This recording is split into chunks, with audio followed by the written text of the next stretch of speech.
पंहिंजा ड्रामे जी नई अपडेट में तव्हां सभिनी पीढ़ी प्यारनि खे दिलि वारनि खे सिंधी भाउरनि खे ख़ुशि आमदीद। दोस्तों अॼु रिव्यू करण वारा आहियूं मेगा सोप सीरियल पंहिंजावेरी। अचण वारा एपिसोड ज़बरदस्त सनसनीखेज़ धमाकेदार दिलचस्प थियण वारा आहिनि। पंहिंजावेरी दोस्तों जेको ड्रामो हली रहियो आहे अॻिते जेको किस्तूं कुझु अञा इन में बैकग्राउंड जा सीन ॾेखारिया वेंदा, छो जेसीं ताईं चाकर खान असली दुश्मन ताईं न पुॼंदो तेसीं ताईं इहे बैकग्राउंड जा सीन लगातार बार बार तव्हां असांखे ॾेखारिया वेंदा। ऐं दरअसल हाणे तमामु जल्द किस्तनि में जेको चाकर खान आहे असली दुश्मन ताईं पुॼण वारो आहे। ये अचण वारे एपिसोडनि में इहे सीन तव्हांखे ॾिसण वटा मिलंदा। ऐं तव्हांखे इहो मां ॿुधाईंदो हलां त पंहिंजावेरी ड्रामे जा बहितरीनु एपिसोड नेक्स्ट हाणे अचण वारा आहिनि। ऐं इन्हनि में हिकु अधु नए एक्टर जी बि एंट्री ज़रूरु थियण वारी आहे। इन में ॿिया पुराणा बि हूंदा ऐं नवां बि हूंदा। ऐं इन में चाकर खान जो जेको आहे न रोल सभ खां वधीक हूंदो ऐं उन सां गॾु सांवल खान जो।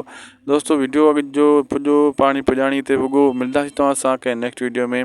महिरबानी करे असांजे यूट्यूब चैनल खे उदासी टेक खे ज़रूरु सब्सक्राइब लाइक शेयर कंदा। अगरि फेसबुक पेज ते ॾिसी रहिया आहियो त उनखे बि फॉलो लाइक शेयर करे छॾींदा। तव्हांखे बर वक़्तु हर अपडेट्स मिलंदी रहंदी।